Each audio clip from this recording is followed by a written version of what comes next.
Bapak Ibu yang dimuliakan Allah Subhanahu wa taala, di antara yang memecah belah kita adalah dua, fitnah dan fitri. Mohon maaf Ibu Fitri kalau ada kesamaan nama. Maksudnya Fitri mana tahu Bapak tiba-tiba membalas SMS, "Papa, sini sebentar. Ini atap bocor, bentar lah lagi balas WA Fitri." Nauzubillah. Itulah pentingnya klarifikasi. Saya senang kalau jamaah sebelum menghukum nanya dulu, Ustadz Somad, menyikapi masalah ini Ustadz ngambilnya dari mana? Masalah ini Ustadz bertaklidnya kemana? Oh, ini ternyata ulama berijtihad ya. Kalau begitu saya amat sangat mohon maaf. Jangan menjudge langsung. Kita ini siapa? Kita ini duat. Kita ini ngajak orang ke jalan Allah. Kita ini bukan qudat, hakim. Kita ini mengajak orang, ud'u ila sabili rabbik, ajaklah orang ke jalan Allah bil hikmah, dengan kata-kata yang santun, wal mau'izatil hasanah, suri tauladan yang baik. Berdebat, oke, silakan debat, kita semua terbuka untuk berdebat. Tapi kalau berdebat, wajadilhum billati hiya ahsan, berdebatlah dengan cara yang santun, bukan Hasan. Hasan baik, ada yang lebih hebat lagi dari Hasan. Apa dia? Ahsan. Nama suami kamu siapa? Pak Hasan. Hebat suami aku dong, siapa? Ahsan. Bapak Ibu yang dimuliakan Allah Subhanahu wa taala, maka persatuan kita ini insya Allah tidak akan rusak, tidak akan lapuk, tidak akan patah. Kenapa? Karena filosofi dalam salat, imam tidak boleh angkat takbiratul ihram sebelum sholat. Apa kata imam? Sawus sufuf, luruskan saf. Fa inna taswiyatas sufuf min tamamis shalah. Lurusnya saf bagian dari kesempurnaan salat. Jangan ada orang ketiga di antara kita. Betul? Langsung aja nanya, Ustadz Somad, ini kenapa bisa begini? Kami ngundang kok lama betul sampai 2 Juni 2019. Juni 2019 Ustadz. Sekarang baru Maret, 1 tahun 3 bulan. Musinin, Al-Musinin dulu, Musinin Alfa Indah. Musinin Alfa Indah kenapa 6 bulan? Itu kan dulu. Sekarang dia sudah berkembang. Nah, jadi jangan ada fitnah. Oh iyalah, karena Al-Musinin Alfa Indah itu orangnya indah-indah. Bisa 6 bulan, masjid kami sampai 1 tahun 3 bulan, lalu muncul fitnah. Iyalah, masjid Al-Muslimin Alfa Indah kan ngasih 1 cincin bisa 3 bulan. Nanti dikasihnya cincin sebesar batu gilingan. Itulah perlunya klarifikasi. Tabayyun. In ja'akum fasiqun. Kalau ada orang bawa berita kepada kamu, fatabayyanu, klarifikasi. Oleh sebab itu, ini gimana nih Masjid Alfa Indah ini? Padahal sedekah banyak, padahal infak banyak. Kenapa bisa panas? Padahal AC banyak. Klarifikasi dulu. Bukan masalah wakafnya, bukan masalah panasnya, tapi orangnya penuh. Over capacity. Padahal di luar banyak berdiri, saking semangatnya. Kalau begini di masjid, yang saya bingung sholatnya gimana? Ya Bapak Ibu yang dimuliakan Allah, jangan mudah menuduh macam-macam. Ini masjid kita banyak, sedekahnya hebat, jamaahnya ramai. Kenapa bisa begini? Jangan diekspos di Facebook. Apalagi buat video pendek streaming menyebarkan fitnah. Jangan.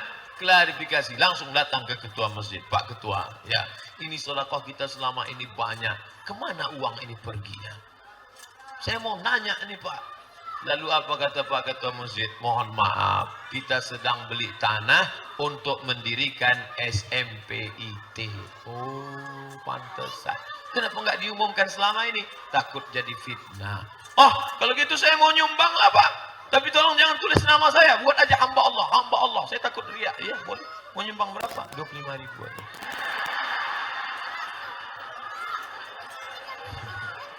La ilaha illallah Muhammad Rasulullah. Enggak semangat Pak Ketua dengan 25.000. Ini dia Pak, tipis. Begitu dibuka 25.000 dolar Singapura. Masya Allah. Ini Pak, ini amplopnya. Tolong ini tulis ya. Isinya mana? Nah, ini secara simbolis aja dulu Pak. Nanti syair proyek saya insya Allah saya kirim. Kalau ada yang model begini kita doakan semoga lancar dan cair insya Allah. Oleh sebab itu maka persatuan kita akan selamat. Pertama, persatuan jaga. Jangankan persatuan antara jamaah, persatuan ibu dan bapak pun bisa rusak gara-gara isu. Oleh sebab itu maka jangan, apa kata ibu, papa mau keluar kota silakan, tapi pegang satu. Apa mah? Jangan ada dusta di antara kita. Begitu. Dan yang satu lagi mah kata si papa, apa dia? Jangan ada password HP di antara kita. Nah, oleh sebab itu yang pertama harus ada klarifikasi, jangan ada isu. Yang kedua, ya ayyuhalladzina amanu, hai orang beriman, ijtanibu katsiran minadh-dhann, jangan buruk sangka. Buruk rupa enggak apa-apa. Buruk sangka, na'udzubillah, jadi musibah. Saya Pak Ustadz, buruk sangka saya dengan teman saya ini. Jangan! Gimana saya nggak buruk sangka Pak Ustadz? Dulu orangnya baik, kalau ketemu senyum, sekarang wajahnya cemberut. Memang sih dia mobil baru, dia rumah baru, bini baru. Yang lama meninggal. Ibu mau marah aja. Sekarang sejak itu dia cemberut aja Pak Ustadz. Dia sombong sekarang. Jangan, ojo ke susu. Jangan terburu-buru. Tanya dulu. Bro, ada apa kamu? Dulu nggak begini. Perasaan dulu orangnya ramah. Kenapa begini? Kamu sombong nggak boleh. Sombong itu, man kana fi qalbihi mithqal habatin min khardalin min kibrin. Ada sombong sebesar biji sawi masuk neraka jahanam. Kau jangan sombong. Friend, aku bukan sombong. Aku sakit. Sakit apa? Tapi kamu tiap hari datang ke masjid sehat aja. Ini aku malu mau cerita sakit. Ini sakitnya apa? Nggak apa-apa, kita udah lama berteman. Aku nggak akan posting di FB. Sakitnya apa? Aku nggak bisa kentut udah 2 bulan. Patutlah dia nggak bisa senyum. Jadi nggak boleh su'uzan.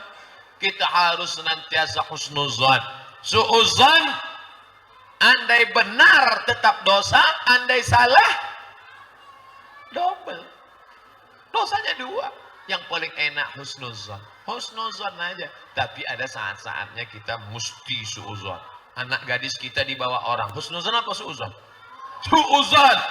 Pak, anak bapak tadi dibawa orang, saya lihat tadi dibawa. Enggak apa-apa, kita harus husnuzan. Tadi istri bapak, saya ketemu di hotel ada yang bawa. Enggak apa-apa. Mungkin mereka sedang meeting rapat, tapi di kamar berdua Pak. Ya memang harus berdua, namanya juga rapat. Itu bukan husnuzon, apa namanya? Goblok.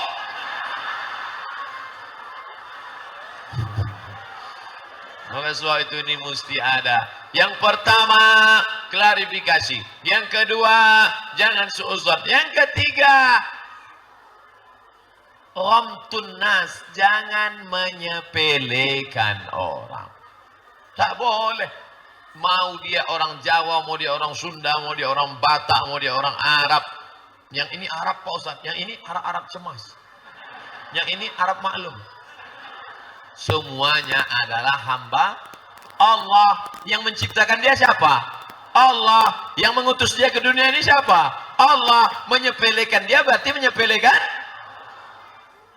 Ustaz Somad, ini anak saya, tapi mohon maaf Pak Ustaz.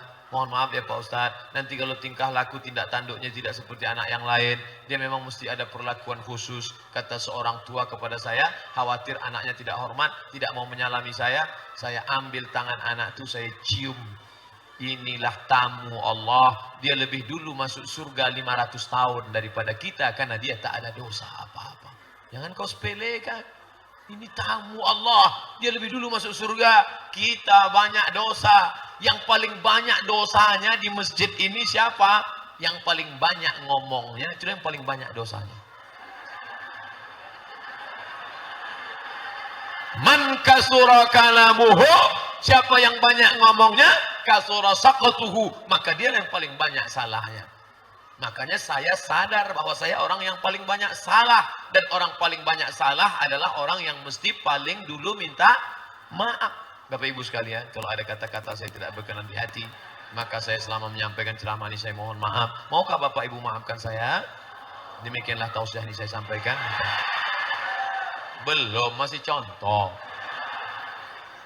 Itulah pentingnya klarifikasi. Jangan cepat menghukum. Loh, kok cepat sekali? Nanya dulu, ini serius nggak Pak Ustaz? Ini baru contoh. Jangan pernah menyepelekan orang. Yang keempat, apa dia? Jangan mempermasalahkan masalah-masalah kecil. Semut di seberang lautan tampak, gajah di pelupuk mata nggak nampak. Ada gajah di pelupuk mata? Ada. Apa dia? Gajah duduk. Sarung Bapak. Ustaz iklan sarung yang enggak. Yang selalu saya pakai di TV One, Wadimor.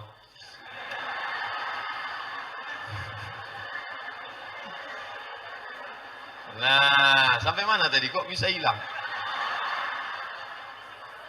Jangan mempermasalahkan yang enggak masalah. Yang bisa, kalau bisa, masalah besar diperkecil, yang kecil diminimalisir, setelah itu dihilangkan masalah. Ini sekarang mempermasalahkan yang enggak masalah. Ribut antara pengurus masjid dengan ketua masjid, dengan anggota jamaah, masalah kunut. La ilaha illallah Muhammad Rasulullah. Masjid dekat rumah saya pakai kunut. Kenapa pakai kunut? Imamnya saya. Saya ketua masjid. Saya angkat 2 imam. Kamu imam harus pakai kunut. Karena masjidnya dari dulu masjid bermazhab Syafi'i. Allahumma hdina fi man hadait. Amin. Tadi saya nggak sholat di masjid dekat rumah saya. Sholat di masjid arah ke airport. Karena kalau di rumah terlambat. Mau mengejar pesawat. Judulnya pagi tadi, mengejar pesawat. Sholatlah di Masjid Nurul Haq. Imamnya nggak pakai kunut. Ya udah saya ikut aja. Apakah karena imamnya nggak pakai kunut lalu selesai sholat saya komplain, Imam kenapa nggak pakai kunut? Sebagai bentuk ketidaksetujuan saya ulangi sholat subuh saya. Enggak, saya ikut aja. Tapi tadi waktu diminta jadi imam di Masjid Nurul Haq, sebelum imam maju, dia minta, Ustaz, saya sudah berada di tepi paling ujung. Enggak pakai sorban, enggak pakai peci. Untuk melihatkan bahwa saya bukan ustaz. Tetap dia minta, Ustaz silakan maju ke depan. Saya bilang, kenapa Ustaz enggak mau? Saya tahu ini masjid memang subuhnya enggak pakai kunut. Saya enggak mau kedatangan saya merusak mereka yang sudah biasa dengan mazhab Hanafi dan Hambali. Hanafi dan Hambali enggak pakai kunut. Yang pakai kunut itu Maliki dan Syafi'i. Oleh sebab itu maka saya ikut saja. Yang paling enak jadi makmum. Paling enak jadi makmum. Imam tegak, kita tegak. Imam rukuk, kita rukuk. Imam sujud, kita sujud. Imam baca kunut, kita baca kunut. Imam nggak pakai kunut, ya nggak usah pakai kunut. Imam salam, ya salam jangan terus. Paling enak. Ju'ilal imamu liyutamma bih. Tapi kalau imam baca kunut, saya baca kunut. Allahumma hdina fi man hadait. Angkat tangan, ucapkan amin. Amin. Wa'afina fi man afait. Amin. Wa tawallana fi man tawallait. Amin. Wa barik lana fi ma a'tait. Amin. Wa qina bi rahmatika syarra ma qadait. Amin. Cuma 5 yang diaminkan. Sisanya baca sendiri. Fa innaka taqdi wa la yaqdu 'alaik wa innahu la yadhillu man walait wa la ya'zu man 'adait tabarakta rabbana wa ta'ala falakal hamdu 'ala ma qadait. Bagi yang hafal, yang enggak hafal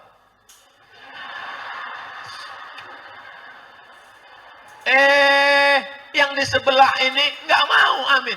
Allahumma hdina fi man hadait. Dia diam aja. Wa afina fi man afait. Dia diam aja. Begitu selesai sholat, enggak boleh. Kan tadi katanya enggak boleh.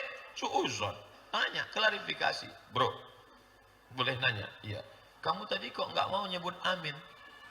Aku nggak enak hati nyebut amin. Kenapa? Mertuaku namanya Amin. Dia takut nggak sopan. Kan nggak mungkin Allahumma hdina fi man hadait, Bapak. Ma'afina fi man afait, Bapak. Kalau keluar satu kata bukan bahasa Arab, sholatnya batal, bukan bapak. Harus sholat pakai bahasa Arab. Nah, oleh sebab itu maka jangan mempermasalahkan yang enggak masalah. Saya sebenarnya udah lama mau sholat di masjid itu Pak Ustadz. Terus kenapa kamu enggak datang? Imamnya enggak pandai baca bismillah. La ilaha illallah. Itu kan ngejek namanya. Saya pakai mazhab Syafi'i. Bismillahnya jahar. Allahu Akbar. Bismillahirrahmanirrahim. Alhamdulillahi Rabbil Alamin. Tapi ada masjid Muhammadiyah, masjid At-Taqwa, bismillahnya sir. Allahu Akbar. Alhamdulillahi Rabbil Alamin. Ar-Rahmanir-Rahim. Maliki Yaumiddin. Bukan imamnya nggak bisa baca bismillah. Cuman dia pakai mazhab Hambali dan Hanafi. Bismillahnya sir. Kalau mazhab Syafi'i jahar. Kalau Hanafi dengan Hambali sir. Kalau Maliki enggak baca bismillah sama sekali. Allahu Akbar. Alhamdulillahi Rabbil Alamin. Itu 4 mazhab. Tapi semuanya sepakat. Hanafi, Maliki, Syafi'i, Hambali. Keempat mazhab ini sepakat baca Fatihah. Enggak ada imam yang langsung Allahu Akbar, qul huwallahu ahad, Allahu samad. Andai ada, selesai sholat kita tetap nanya, Pak Imam, ya tadi kok enggak baca Fatihah? Kata dia, gua grogi. Jangan kita katakan, kenapa jadi enggak baca Fatihah? Mungkin mazhab kelima. Enggak bisa. Jadi jangan pernah mempermasalahkan yang enggak masalah. Saya sebenarnya mau sholat di Masjid Al-Muhsinin Alfa Indah itu. Terus kenapa enggak pernah ke masjid? Mata saya terganggu. Terganggu dengan apa? Terganggu dengan telunjuk jamaahnya.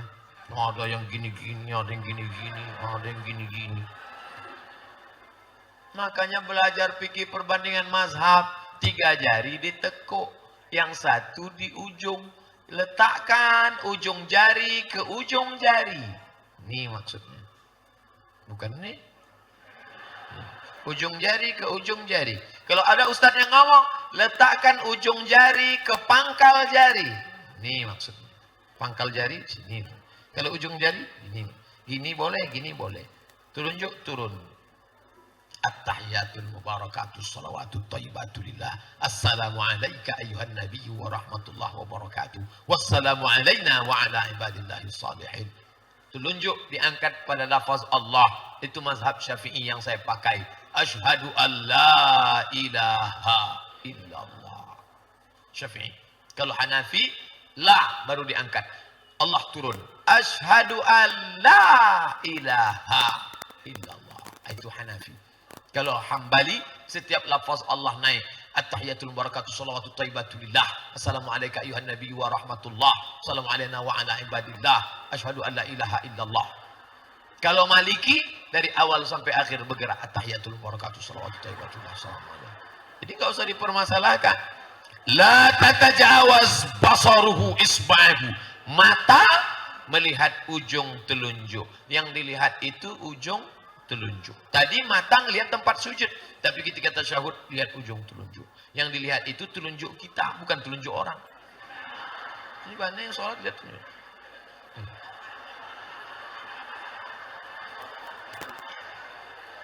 Nah, habis itu baru salam. Assalamualaikum warahmatullahi. Assalamualaikum warahmatullahi. Dan salam itu nggak boleh dijawab. Nanti kayak Assalamualaikum warahmatullahi. Waalaikumsalam Ustaz. Terlalu ramah. Jadi jangan mempermasalahkan yang enggak masalah. Karena kalau ada orang yang suka mempermasalahkan yang enggak masalah sehingga menjadi masalah, disitulah letak masalahnya.